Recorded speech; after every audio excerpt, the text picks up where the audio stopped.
Coming up on this episode of the Roundtable, we have some friends that might suggest, well, the minute a plane actually crashes with major casualties and it's demonstrably linked to DEI or DIE or what have you, then you'll see people roll this back right quick. And this is akin, I think, to the go woke, go broke idea that eventually the hard pavement of the real road, of the real world, rather, makes contact with the soft, squishy underbelly of DEI.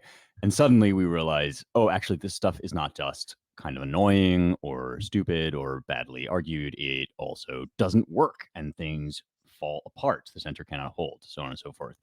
But what most unsettles me about these plane stories is they suggest another avenue where there is no wake up call because things just get kind of steadily worse in this extremely unpleasant and eerie and scary way, but not so much worse that we roll things back until it's too late.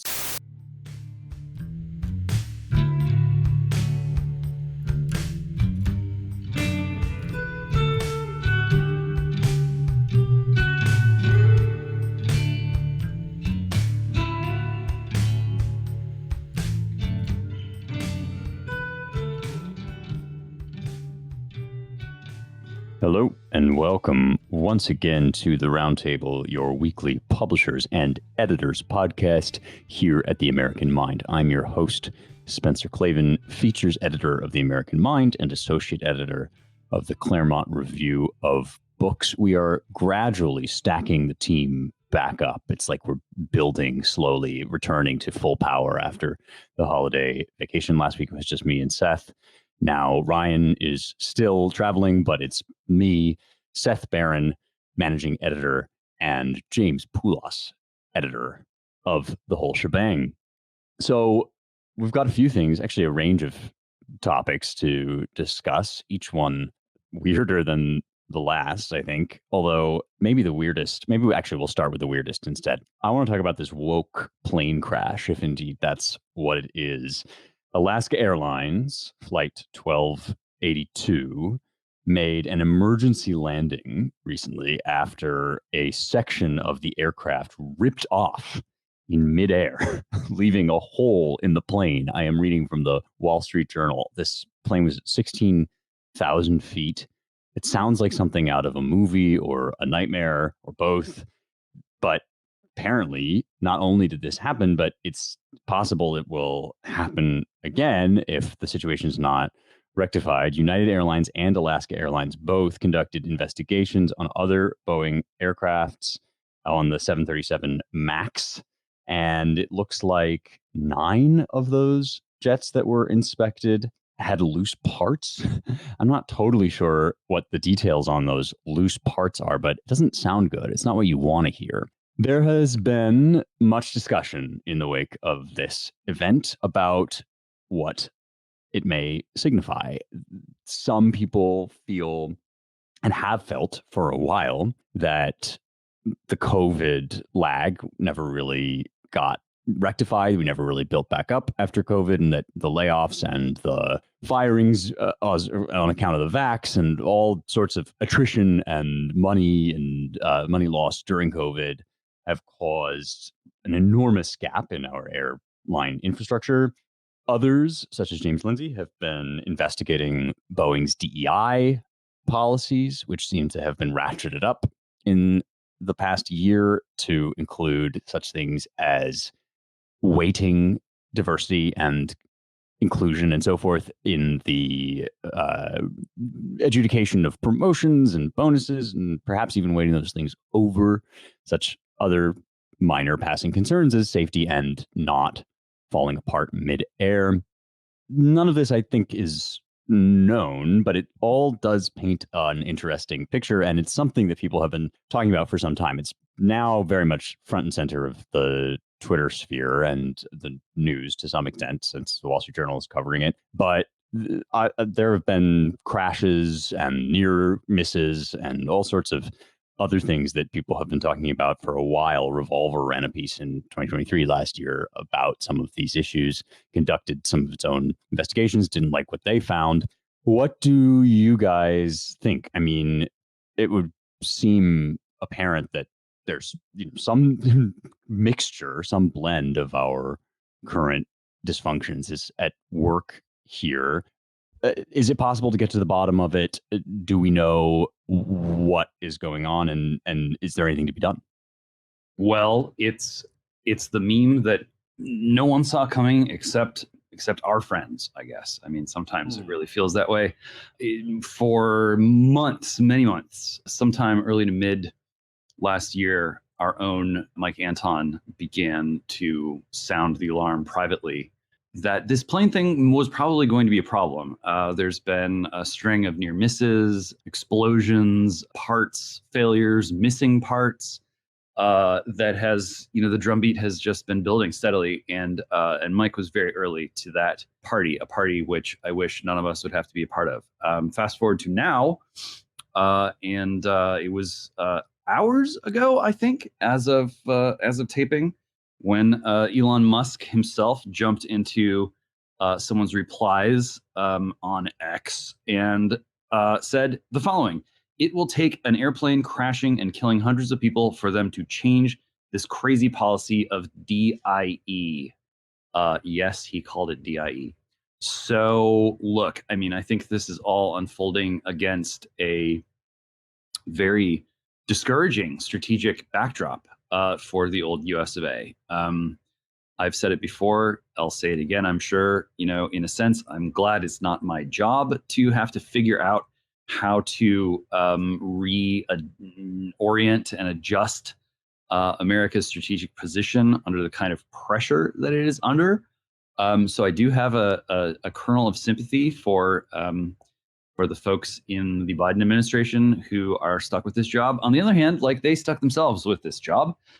They and their predecessors, and in some cases, they themselves in their own previous incarnation as Obama administration people.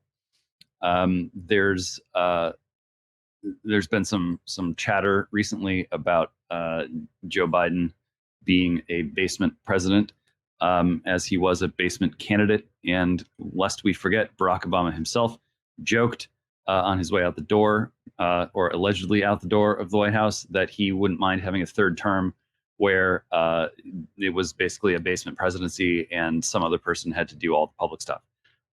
So this crew has made their bed, and now they must lie in it. And the bad news is we must join them in this. And so, as much as I feel bad for them having to face the music here, it's happening. It's real, and it's happening. And the pain is not going to end anytime soon, I'm afraid, whether in the friendly skies or down here on the ground.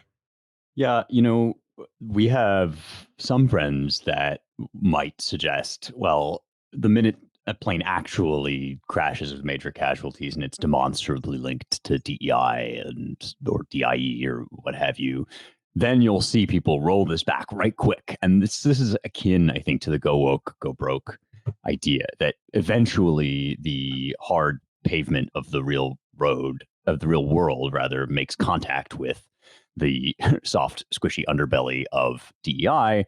And suddenly we realize, oh, actually, this stuff is not just kind of annoying or stupid or badly argued. It also doesn't work, and things fall apart. The center cannot hold, so on and so forth.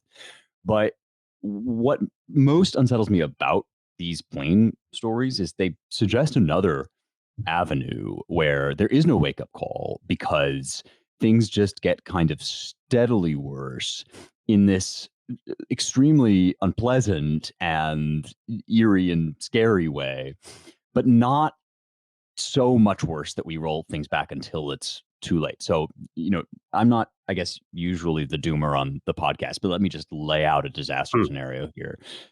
I don't want anybody to crash and burn in a private flight, but let's say, for example, that these sorts of things keep happening. Things like the screws literally keep coming loose, and we just sort of slide gradually into a lower standard of excellence all around, as we seem to have done in a range of areas where life and death are not at stake.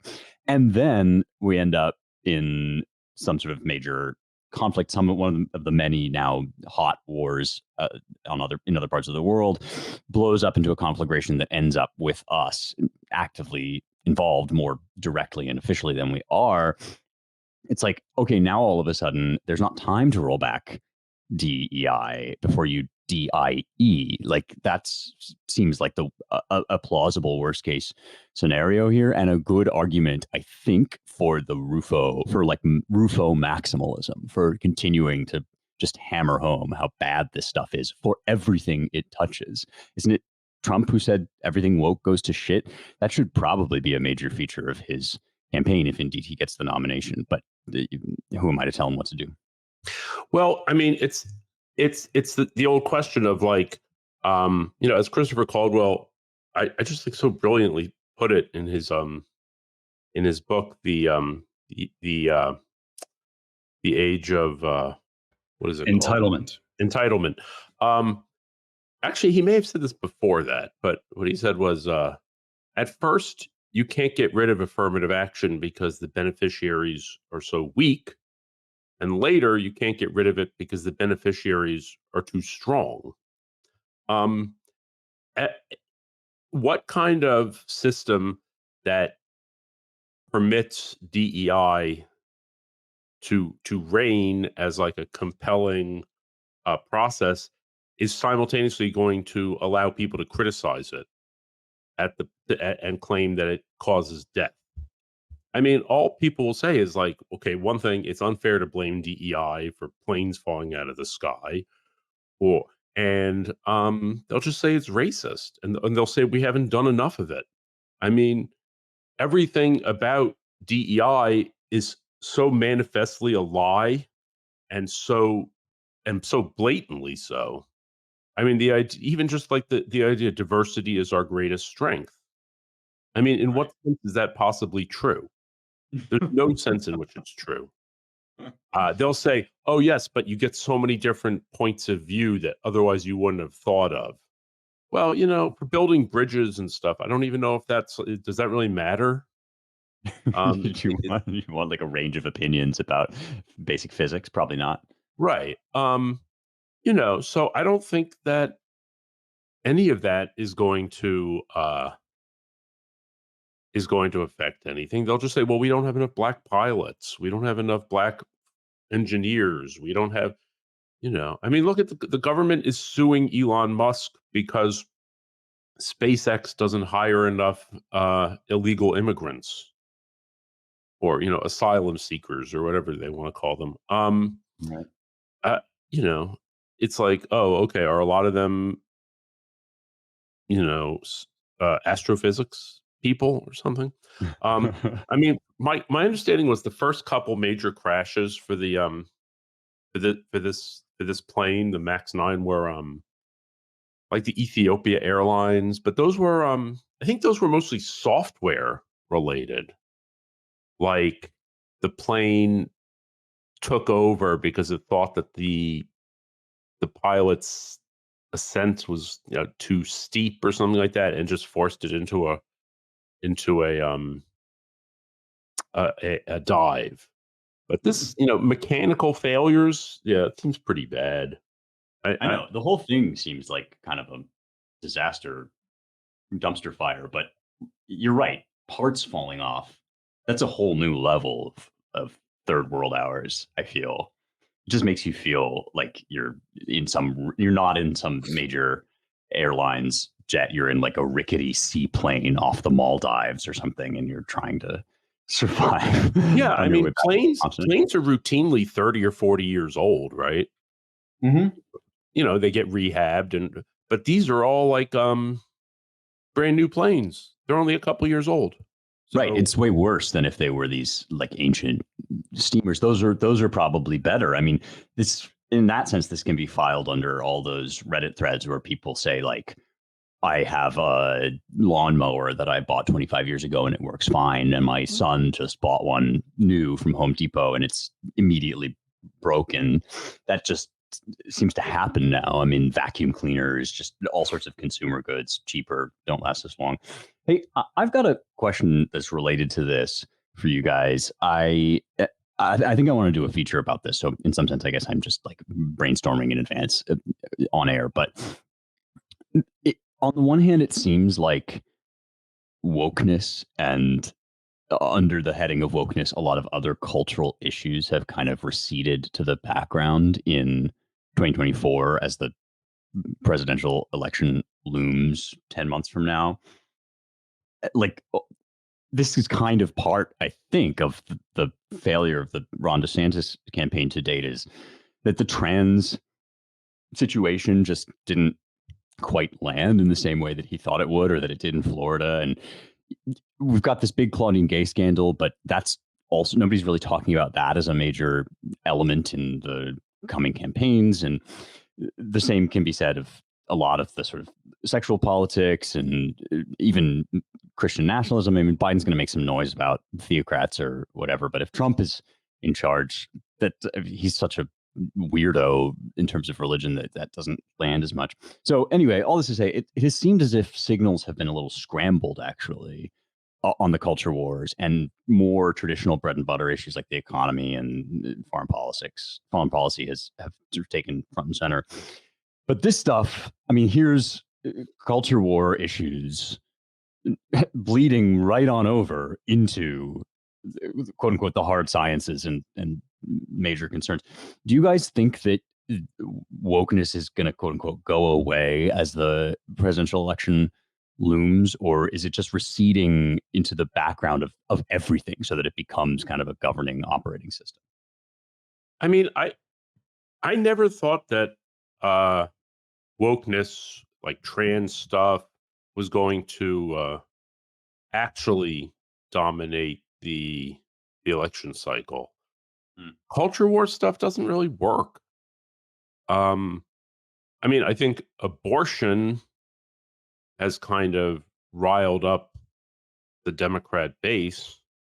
Yeah. But things about values, or, you know, I mean, even if people find a lot of this, like these stories about, you know, oh, here's a kindergarten where everybody has to listen to the kindergarten teacher tell them about their genitals, might be horrifying or annoying to people. I mean, honestly, in 99% of cases, people aren't, like, their actual kindergarten teachers aren't doing that. So I don't know. And then it just sounds like more Republican Grinch stuff when they start, you know, the other side just says, oh, you're banning books. Well, you know, we don't want book banning. I don't know. I mean, everybody watches the same television shows, which are all like garbage. So they're kind of, you know, isn't it kind of like, oh, well, that's just more of the garbage on television? I don't know. I would think that it's going to be run on, I mean, even foreign, you know, the border, Right. the economy. I mean, there's plenty of other things to choose from. Totally. And they're such classics. I mean, that's what's really interesting to me, is it felt even just a year ago.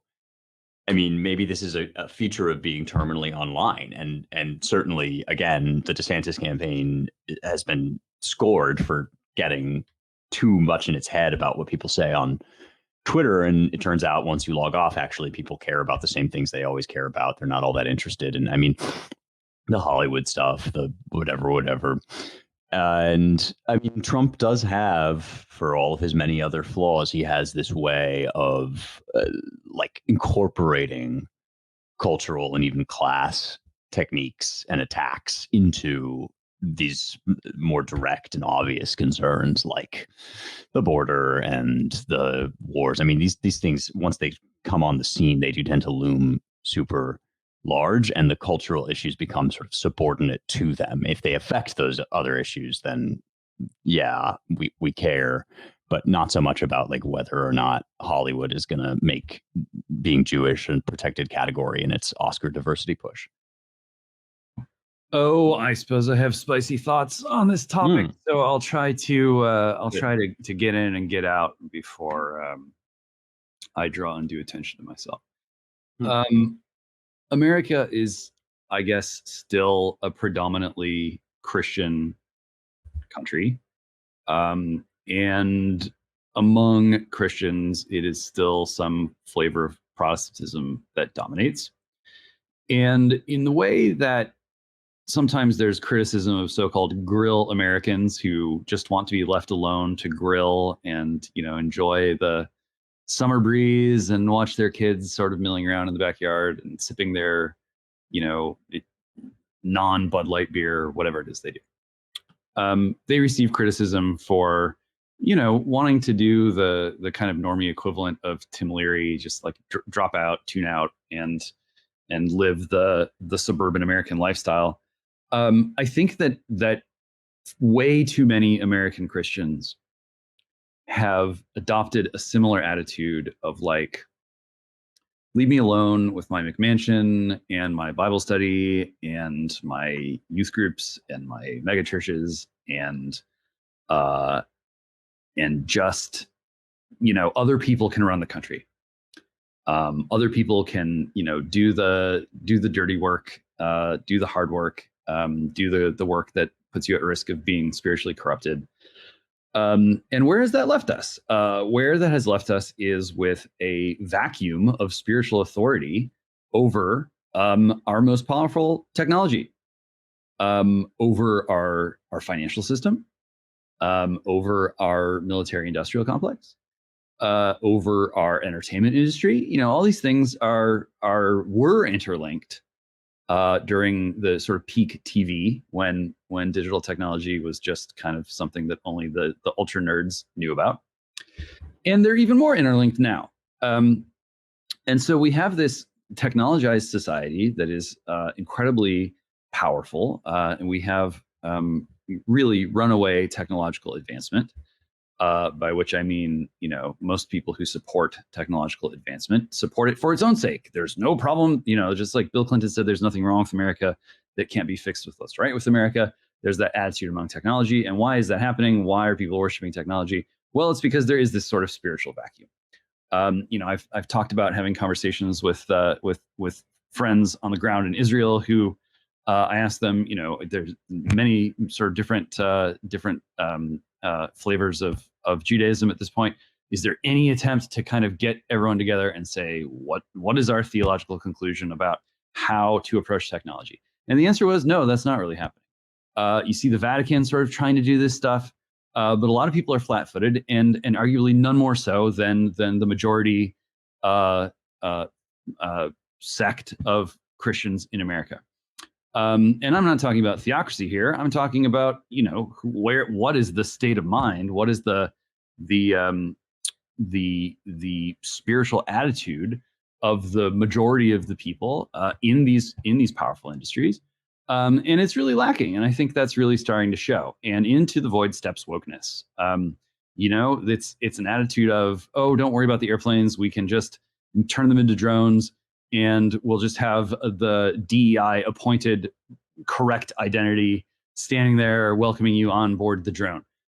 So DEI, wokeness, it's all like it is a thin human veneer to be applied to the transformation of our society into a Borg that is capable of being run, being automated in ways that are quote unquote safer than if you trust people to do it. I think that is why wokeness is not going anywhere. Even if we have kind of a backlash brewing, that can kind of be integrated into the system. America, in too many ways, runs on debate, runs on controversy, discourse, crisis, anxiety. And so anti-wokeness can be built into that machine too, even as it just continues to relentlessly use DEI and these kind of racial caste systems to institute, really just kind of a woke priestly caste that consecrates all of this technological advancement and replaces the need for competent people. That seems to be the plan. And I think the only question is, can the tech actually get there before the whole thing falls apart? That is something that I'll be closely watching over the course of 2024. And I suspect that more and more people will be turning their eyes to that question as well. Cool. So not going away, in other words. This is actually an interesting transition into one of our other topics. the speech that Biden gave on Monday in South Carolina at Emmanuel AME might be an object lesson in some of the things that, James, you have just ably articulated, insofar as it once again confronts us with the fact that the old scripts are not really landing with a certain contingent, perhaps a young contingent on the left, but just generally the Zoomers aren't buying it. I'm not totally sure that the people who heckled Biden in this speech of his were disproportionately young, but they looked that way on the video, they sounded that way, and they talked that way. Biden was giving what should have been kind of a bread and butter opener to his 2024 campaign. He's at church, he's in South Carolina, and then people start shouting, ceasefire. Ceasefire now. This is basically a heckler's version of the letter that Biden's young aides sent to him demanding that he take a hardline stance against Israel. Some of his supporters tried to drown out the chants with their own chant of 4 more years. Biden said sort of lamely that he's trying to get Israel significantly out of Gaza, whatever that means. It's not a great look for from my perspective, but then who knows how it cashes out in terms of actual policy. Later on, he said, "I understand their passion, and I've been quietly working with the Israeli government to get them to reduce and significantly get out of Gaza, and I'm using all that I can to do that." Even if this is just lip service, it certainly shows that he's feeling the heat a little bit, and it just seems as if perhaps the shift in mindset, the operating system, the script that James is talking about, kind of gradually sweeping up the hearts and souls of Americans, is disproportionately doing so among younger people. Do you guys think that, I mean, this is obviously a problem that's not going away. We're doing a feature on it right now, and it seems to keep coming back to haunt him. Do you think that Biden is going to have to break one way or another on this? Can he keep towing this line all the way up until November, or are the electoral politics going to be such that he will be forced into either rejection of or perhaps concessions to the sort of Frantz Fanon maximalists among his voters? I mean, I would say, and we've talked about this before, this is like a major split among the Democrats. And I'm not so sure it's all as organic as they like to pretend it is. Like, I'm not so sure that it's all generational. Mm-hmm. I think that hard left institutional factions within the party have been trying to push it farther left for a long time. You know, I guess the Soros vote, the Rockefeller brothers side of the party. And I think this Palestine Gaza thing has, you know, it's kind of it's opened up a space. It's a good lever. It can bring in all of the you know, the traditional anti-American left types and Muslims, and ideally it'll bring in people of color and so forth. I'm not so sure that it's all. I mean, if you look at, like, okay, San Francisco today passed a resolution, a pro ceasefire resolution, and and a bunch of like fake rabbis for ceasefire went to the Security Council of the UN during a tour and unveiling. If you look at these types of people, they're all old. There's a lot of old people involved, like basically just old commies. Yeah. So, okay, now maybe those are like the old Jews or whatever. I still think it's a minority perspective. I don't know. Yeah, definitely. But I mean, wait, so are those, do you think, like, the fake rabbis and the older Jews, like, do you think that they genuinely, how to put this? I mean, they're obviously, they're passionately anti-Zionist. somebody like me watching that just thinks like, don't you understand that this is the real deal, that you're like genuinely flirting with serious anti-Semitism here on our shores? Do you think that's just not a concern for them, or I think what's the that game? these are people for whom leftist radical activism is Judaism. That is their connection to Judaism. Okay. This idea that that repairing tikkun olam, which is this obscure Kabbalistic idea of repairing of the world or something, that this is the essence of Jewish practice.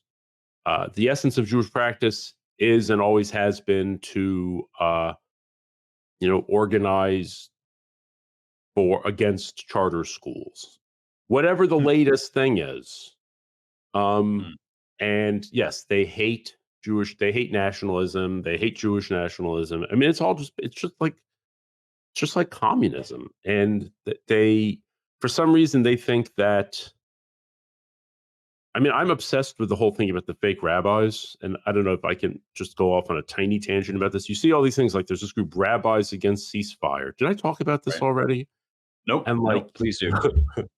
and like, but if you start looking into them, it's like, oh, they're Rabbis Against Ceasefire. That's funny, because they just seem to be a bunch of, like, I don't know, women in their, I mean, frankly, a lot of them it just seems to be a group of old lesbians. Like, what kind of, I don't see that many rabbis who look like this. But then if you look into it, well, okay, maybe they have some sort of rabbinical certification from a school. But if you call yourself a rabbi, typically that means you have a congregation. Like you're the leader of a congregation. So, but these people don't have that. If you look into their stories, it's basically like they went and got a like a crappy MFA. Like they went and it's like when you get ordained online to marry your best ordained friend online, or you get a certificate in ikebana, like, flower arrangement or whatever. It's just like this thing that bored middle-aged people go and pursue to have a second career or a first career. Like some of them, it's like, this is a rabbi and her job is working as a lead organizer for Rabbis Against the Occupation. Right. I mean, these aren't like, so, and who knows what their actual, who knows if they know Hebrew? They're just like self-proclaimed rabbis. It's a total, I mean, I would assume, I don't, like, if someone was like priests for this or priests for that. Oh, okay, yeah. Well, I mean, we totally have a flavor of this in like non-denom Protestantism. I mean, I really like this point about the idea that Judaism for these people just is leftism. That's definitely a thing also in certain Christian churches, no question. Yeah. And so anyway, I don't want to drone on about this, but I don't know. Look, I think this was going to happen one way or another. The left has long been trying to completely take over the parts of the Democrat Party that they don't have yet. I think the whole experience with Fetterman is fascinating. Here they took this guy who likes to pretend like LARP as a coal miner. Really, he's the son of like a insurance salesman who went to the Kennedy School at Harvard. So here's the thing: you have a guy from the Kennedy School. Why would you be surprised that he's like pro-empire? Like that's what they teach there. But here's what I think is funny about Fetterman. Because the left uses the rhetoric of like the class as a screen for their real fight, which is like race war. They assumed that he was just like, they assumed that he was on board. Plus he has this Brazilian wife. So I think they figured, oh, he's a good guy. Yeah, he talks about class, but what he knows that what we really mean by that is race war. Well, that's what I thought, frankly. I mean, back when we were all making fun of Fetterman, right. He's revealed himself to have actually like real concerns, whether you like them or not. Like he's actually talking about something. Yeah, it's very weird. Anyway, so that's why they hate him so much, because he's literally a bad traitor to his class. He's not really following through on what they expected of him. Right. He's not a class traitor, which makes him, in some sense, a class traitor among Yes. like leftist politicians. Yes. So, okay. I don't think this is going away. I think the Democratic convention is going to be a real mess. There's going to be, I can only imagine. And on our side, well, we're pretty unified. Golly. I mean, right. On that issue.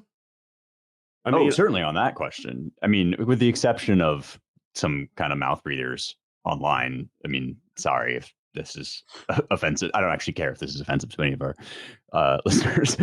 With the exception of some like mouth breathers online, yeah, we're basically, we have disagreements about certain issues of policy or theology, but by and large, right, you're right. There's not a lot of like real dispute there.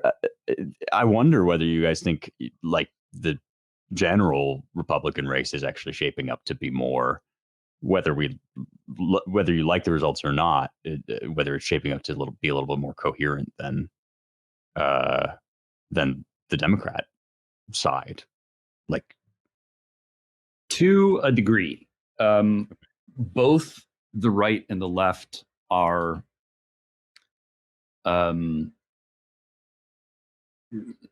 intertangled in what I think is pretty openly at this point, a kind of Jewish cold civil war. Technology has changed the game, and as a result, you've got these cold civil wars breaking out all across the West. Even in like Russia and China, they sort of do things differently over there. So there was this blip where it was like, oh, now like a renegade faction of the Russian military industrial complex is marching on Moscow. And that went away after a few days. And in China took care of this stuff a little bit earlier, where Xi's enemies, largely based out of Shanghai, were like ruthlessly, if quietly, crushed over a period of months. There was that whole like enforced lockdown on Shanghai, and this was basically designed to just like purge the city of its anti-Xi factions. Even in India, there's a little bit of this stuff going on where it's been like, Hindu nationalists versus the other guys, and the other guys kind of leftover, socialists, communists. So it's, and of course, all throughout Europe with kind of this string of running battles between the populist nationalists and the EU people. All this sort of wave of fallout of like, is communism really dead? Is technology giving it a way to come in the back door? And what's the alternative? Is the alternative ultranationalism? We're seeing this play out around the world, and especially in the West. And, due to the close working relationship between Protestants and Jews in America, which, worked out pretty well over the course of the post-World War II period. That's now become quite messy. And one reason it's become so messy is because there is this conflict between the sort of Jewish right and Jewish left. And it really got out of hand in Israel, and probably would have led to some really crazy stuff were it not for the Hamas war. And there are rumors sort of bubbling around that Bibi wants to expand the conflict up into Lebanon to kind of keep his political career going, and other people say no, he was actually pumping the brakes and he was soft on Hamas. So there are all of these controversies. But one thing that's clear is that this is a deep-seated conflict.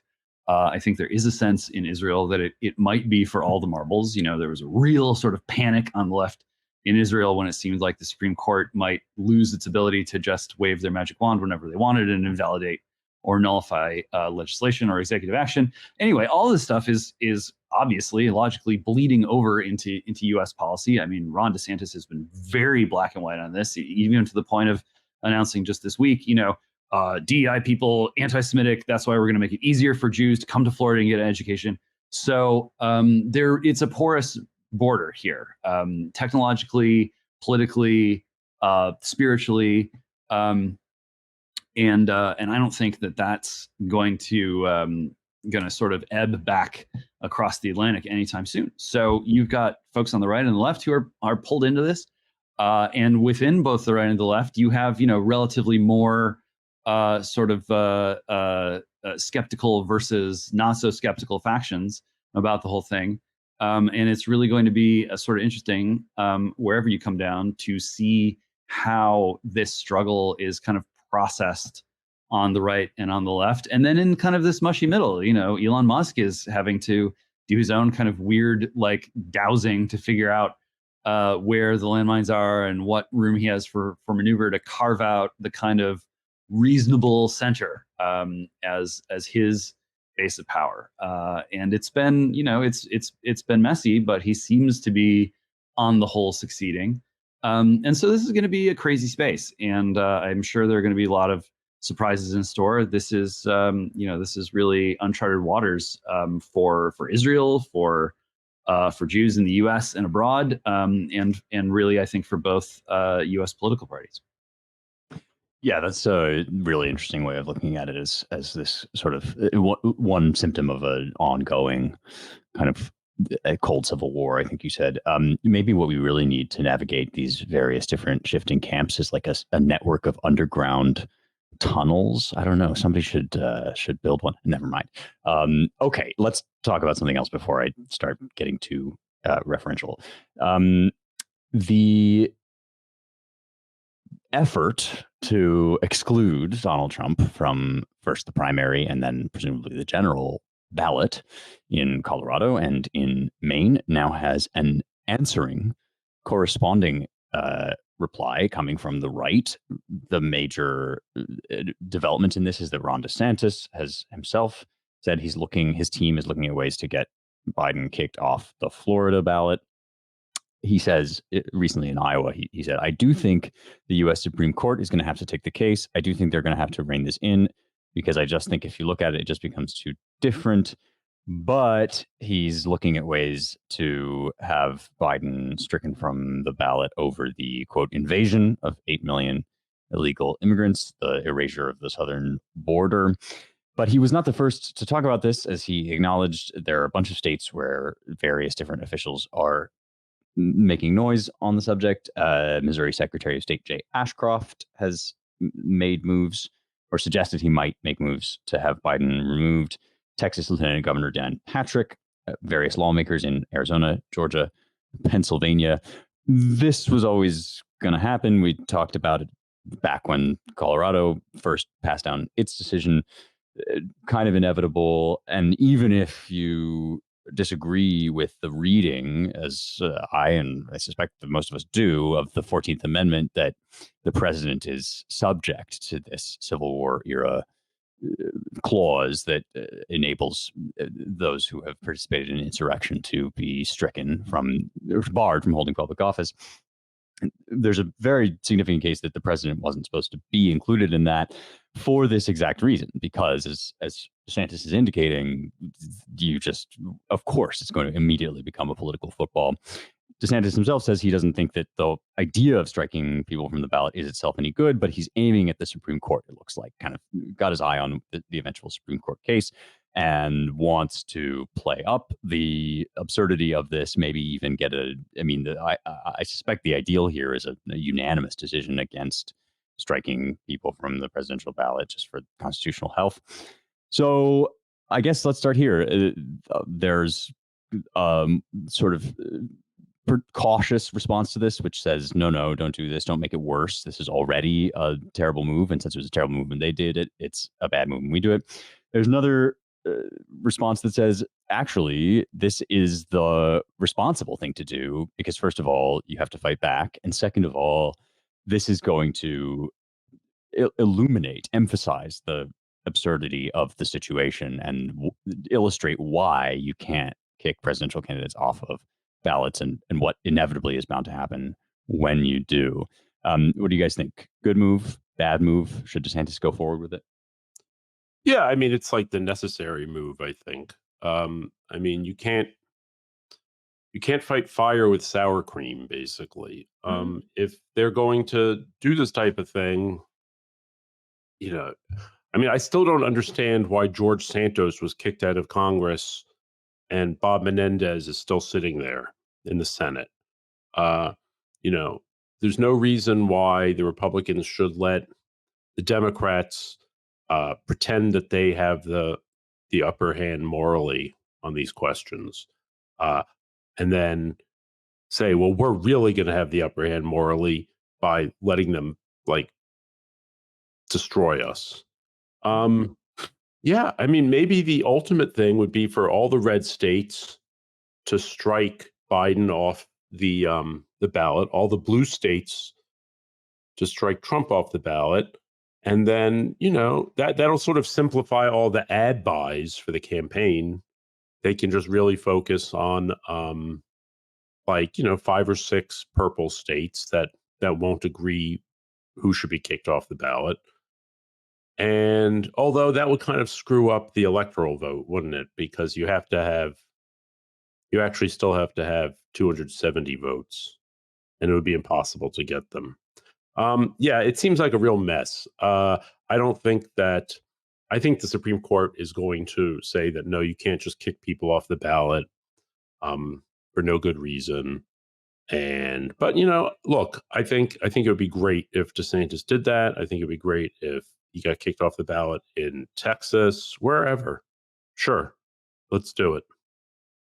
Well, we haven't talked about national divorce in a while, and I believe that America is best whole, but it's not crazy to surmise that Americans might behave like a couple that is just too frazzled to make it work, and one too many screaming matches, and maybe a vase gets thrown, or maybe some tires get slashed, but ultimately no blood is spilled, just a lot of animosity and a lot of tears and a lot of yelling, and eventually someone just moves out, and that's kind of it. That could happen in the United States. Well, fine, we'll take your guy off the ballot, and just kind of this tit for tat retaliatory thing where it's sort of nonviolent cycle of retribution and resentment. And one day you wake up and wow, the other half doesn't even have a toothbrush here anymore or whatever. I don't think that's likely, because I do think the Supreme Court's going to step in and wave this off. There are some other reasons, but there's a lot of animosity, there's a lot of polarization, there's a lot of mutual alienation, but I'm really not detecting that much bloodlust. Usually it requires that kind of bloodlust in order for a real violent separation to occur. That might really be an old world thing. There is a taste for violence in America that's probably never going to go away. But I don't know. There's just a lot of inertia. A lot of people right now are just coming out of the pandemic too exhausted, too spiritually weak, too out of shape, just at capacity, and it's tough to fight a real civil war under those conditions. And it's relatively easier to just kind of give up on the enterprise and sort of retreat to your respective corners of the country, and and wait for the tape to play out. I don't know. We'll see. Yeah, I mean, I too believe that America is better together, and that most of the founders' arguments for why it would be bad to split up remain in force. And also, like you, James, I'm not sure I think this is the most likely outcome. You can certainly see the kind of inertia model moving us in that direction. I mean, people, I think, still imagine, those who speak of civil war imagine that afterward some bright Jeffersonian republic will be recovered, a golden age will reign again, which, if any sort of history is any sort of indication, is not what is going to happen. It's going to be a lot messier. It's going to be a lot worse. All of that remains true.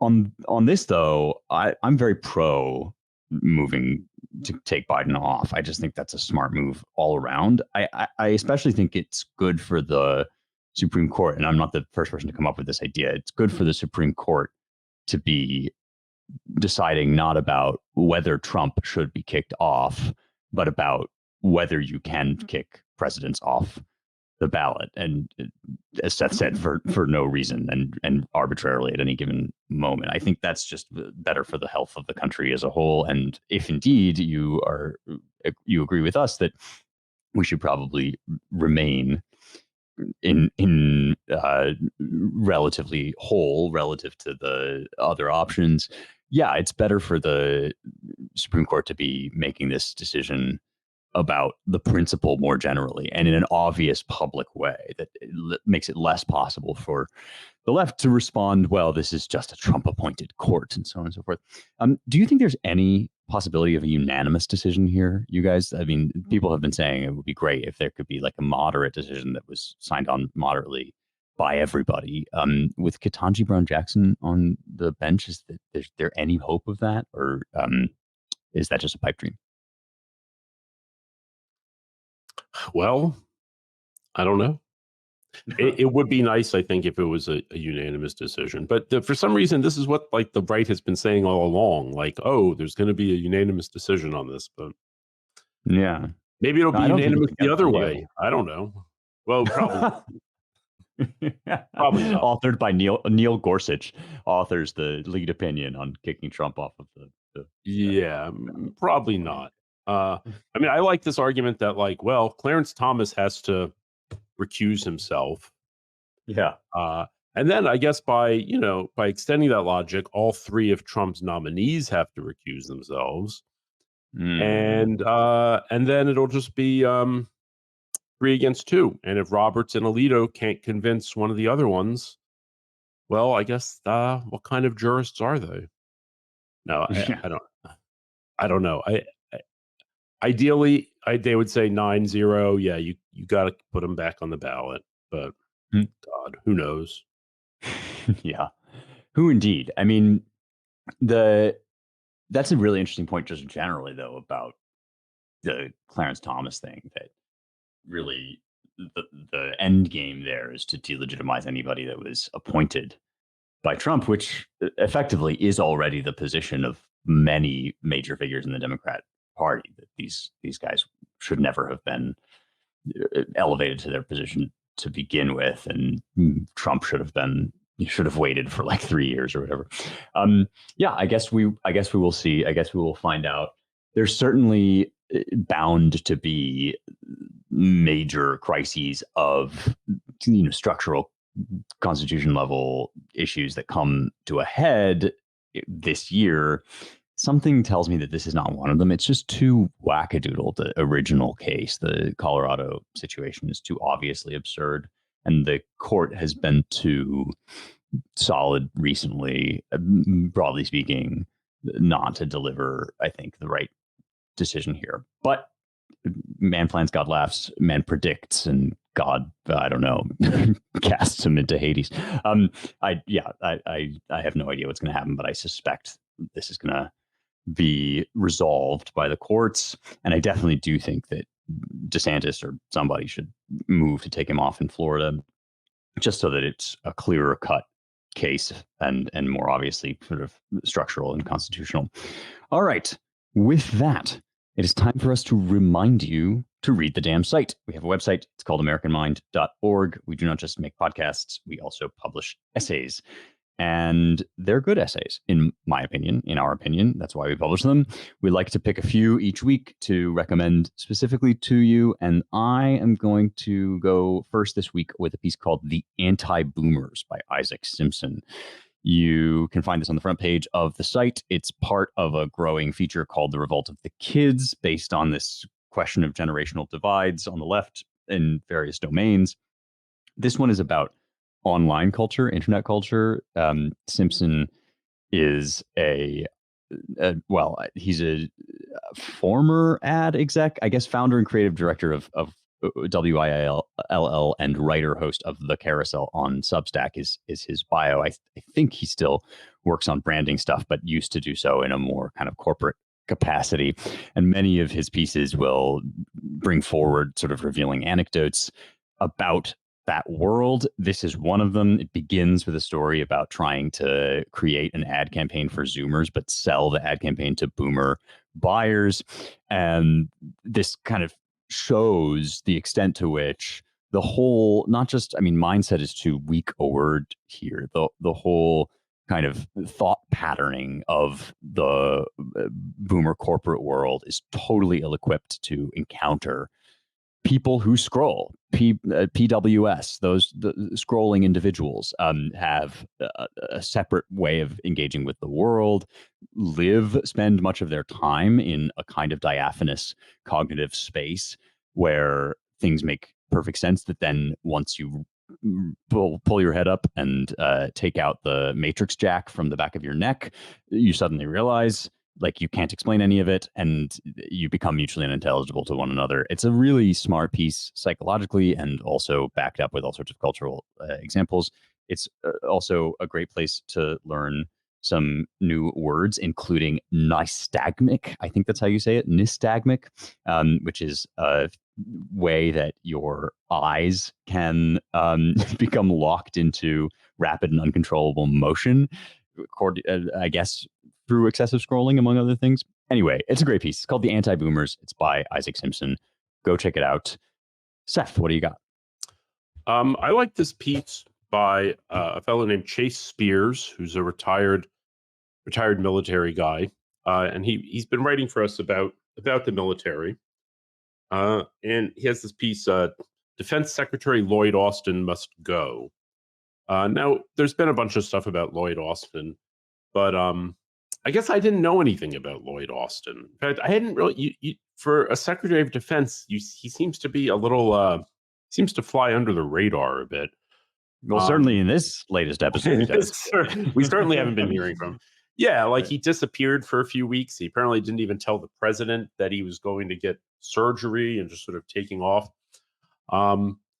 But according to Chase Spears, he's like basically the worst defense secretary ever. He goes over like his whole history, walking a reception line during a 2021 visit to the Philippines, masked and wearing a visor, running the stand down, forcing over 8,000 soldiers out of uniform over the shot mandate, the fall of Kabul, bunch of things. So it's interesting. And whether he's kind of like a DEI type appointment or what, but basically just what a terrible defense secretary he is, and completely typical of Biden appointments. So yes, I like this piece. Defense Secretary Lloyd Austin must go. Chase Spears. Yeah, it's. I mean, the whole thing where he just vanishes from sight is itself would kind of be enough to justify that title. But it's great. Yeah, I mean, I didn't know anything about him either, so it's great to have an explainer, as it were. James, what do you got? Well, it's an embarrassment of riches, even for us this week. So much good stuff. Jeremy Carl, raw-egg nationalist. But I must, in an act of academic filial piety, recommend Contemporary Puritans by my old dissertation committee chairman, Joshua Mitchell. He's always been so good at just sidestepping intractable debates that end up going nowhere, and just further entrenching schools of thought that really have no ability or even intention of getting outside of their own faction and speaking in a clear and fresh way to what it is that's actually befalling us. Contemporary Puritans, as you might expect, is about education and spiritual proclivities in campus life, let's say. From the lowliest visiting professor to the mightiest head of whatever administrative apparatus you are currently thinking of. There are so many on campus these days. And his point is simply that from the beginning, higher education in America was firmly religious in its self-image and in its goals. And the rise of wokeness and DEI and all the rest simply underscores that that's still true. What are we to do about it? Well, you're going to have to read the piece, Contemporary Puritans, Joshua Mitchell. Yep, terrific piece. And as you say, James, lots of good stuff on the site. Go to AmericanMind.org to find it all. It's all in one place, easy to access, hours of fun. All right, that's it from us this week. Thanks, as always, to all of our listeners. If you've just stumbled across us and you want to learn more about all the stuff that Claremont does, AmericanMind.org is not the only place that you can go. You can also go to ClaremontReviewOfBooks.com, which is where our sister publication, CRB, prints all of its material online. You can also, when you subscribe, not only do you get behind the paywall on that site, but you will get a physical copy mailed as in ye days of yore to your mailbox. Check out also our DC-based Center for the American Way of Life at dc.claremont.org, and you can donate to help support all the work that we do in support and recovery of the American idea at claremont.org/donate. Those donations really do make a big difference, no matter their size. We are not some massively black money funded behemoth. We're a family shop, and we appreciate anything that you would like to do to help join our family. As always, thanks to our production and engineering crew, Jake Gannon and Logan Zeppieri, and thanks to you all for listening. We will talk to you next week.